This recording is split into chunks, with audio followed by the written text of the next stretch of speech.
I'm Kurt Repenchek with National Parks Traveler. We're here at Lee's Ferry to begin a series of stories looking at how climate change is impacting the Colorado River and Grand Canyon National Park. Now, you first think about climate change and wonder how it could impact the Colorado River.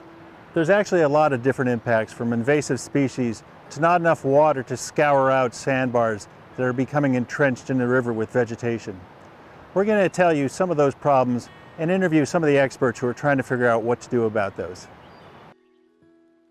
You know, I think when you look at Colorado River issues, they're complicated because of all of the things you're talking about. There's water availability, there's water sustainability, there's ecological integrity, and there's just the sheer experience of the Colorado River for visitors. And you mentioned rafting down the Colorado River. You know, that's great, but if we don't have a healthy ecosystem, we're not going to be able to support recreational activities. But for us within the Park Service, we are responsible for maintaining the integrity of the natural and cultural resources and the visitor uses. But first, it's got to be the natural and cultural resources that this park was established for. So we spend a lot of time making sure that we're addressing endangered species issues, that the sandbars and beaches that support both ecological integrity, prehistoric human occupations down in the canyon, and most recently recreational beaches are maintained. And it's an incredible balance of interests. Once you put the dam in place, which was closed in 1963, you cut off the sand supply. And if you're going to try to maintain sandbars and beaches, you've got to have sand. And in order to get sand, you got to have runoff from tributaries. And in order to have tributary runoff, you got to have monsoons. In order to have monsoons, you got to have rain. And right now we're in another drought. So it's all connected. Our tribal partners refer to the Colorado River as the lifeblood of the canyon. They have a perspective which I find really interesting and helpful as superintendent to think about, which is that the canyon and the river are living entities, and that we have a responsibility to them to protect and preserve them as living entities. Our chief concerns are managing the resource in a way that protects endangered fish. We have 2 endangered fish in the Colorado River within the Grand Canyon, the humpback chub and the razorback sucker. And so our scientists work with U.S. geological scientists and Fish and Wildlife Service scientists and others to understand the impacts of the flow of water in the Colorado River on those species.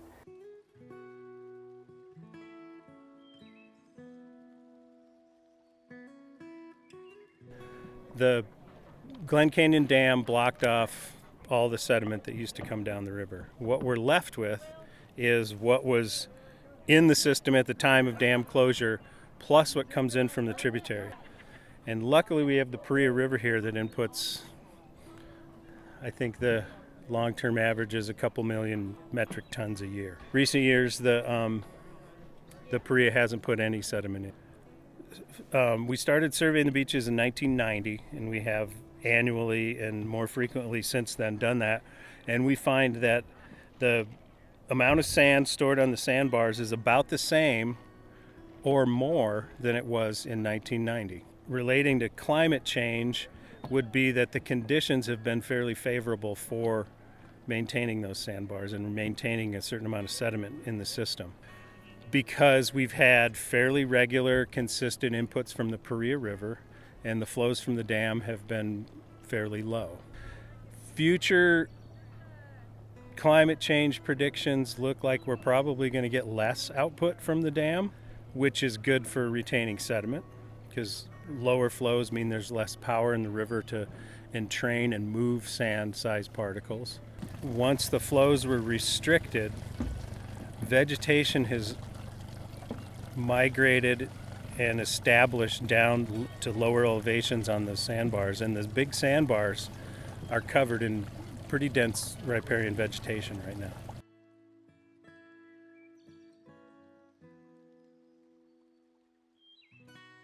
Well, I think that's the thing, is we expect it'll be the next generation's problem, and it really feels like it's coming fast, within the next decade. Carbon dioxide is increasing, and it's at a huge level now that we've never seen in human times, and it's just catching up. So I mean, I think we'll see dramatic sea rises, we'll see huge storms, and we'll see continued droughts in the arid Southwest. We're gonna have to get used to lower flows. It was only 20 years ago where the lake was full. It's tremendous that you could lose that much volume of water in just 2 decades. Yeah. It really is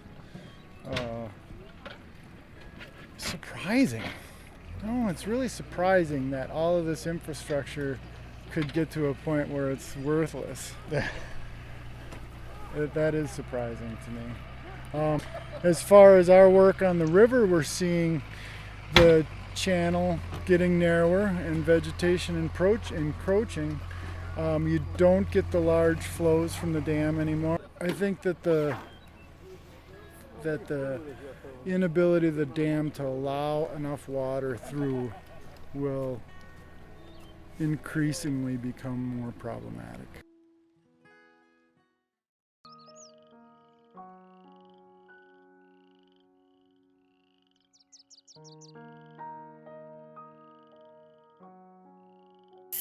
And it's documented by an old-timer living at Lee's Ferry who remembered that his cat had to climb a cottonwood tree to a certain kind of branch in the cottonwood tree. He was able to point that branch out to the USGS water staff in 1921, I think, and so that they established that flow based on the elevation of the fork of that cottonwood. That's proposed to be the historic high flow. There were flows greater than that, or paleo flood analysis showing a flow of 500,000 CFS there in the past, about 1,400 years ago. So our vegetation crews in the park have been targeting certain beaches, working with the guiding community as well, and with the scientists who work with USGS to identify those areas where we have encroachment. There's a difference between native vegetation encroachment and exotic vegetation encroachment. So we're certainly focusing on the exotic vegetation encroachment areas where we have camelthorn taking over beaches. The tamarisk issue has been the tamarisk beetle has pretty well taken care of many of those, which leaves us with stands of dead tamarisk, which then also have to be addressed. And then arrowweed, which is a native, but it is taking over huge swaths of beaches. It's a clonal plant, and pretty much our crews are going in and pretty much just, you have to repeatedly remove it. So we're working with our own vegetation crews. We've worked with some Native American youth crews and Ancestral Land Corps crews as our staff to do that, working with our tribal communities to target areas that they're really concerned about too. So, but we've got 277 miles worth of Colorado River and Grand Canyon. There's a lot of beach, and it's hard to keep up with it. So we're targeting areas that have multiple resource values, recreational camping beaches being one, but also areas where we know that there are sensitive archaeological sites that require sand to be blown back up, and those of us who live in the West know that it's windy a lot of the time, especially in the spring months, so that if you can actually open up those sandbars, that wind will blow up and rebury those archaeological sites. It's going to be a while, because right now there's still a guaranteed amount of water from the upper basin to the lower basin, which is this 8.23 million acre feet a year.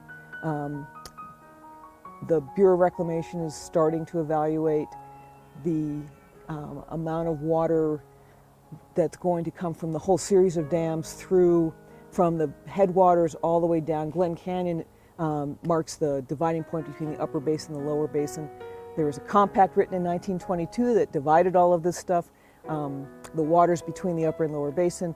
Of course, they used the highest water years on record to estimate, because they didn't know anything else, and somehow they thought if we build it, it will come, and we'll always have water, and we know now that we won't. So right now there's going to be a process over the next, I want to say 6 years, to truly evaluate how much water really is in the basin and how much can be apportioned between the states, and then how much is going to be released. As of this past month, they're looking at drought contingency plans already for the next 2 years. I think we have to take the long view on some of this stuff, and I think we have to be smart about it too. And we've got to be smart with our infrastructure developments. We've got to be smart with minimizing our impacts to the land. We've got to be smart by not over-promising and under-producing. And we have to realize that you just can't keep building. That at some point you've got to say, you know, I think we're good. Sometimes you have to look beyond what you're owed and think about how you can share.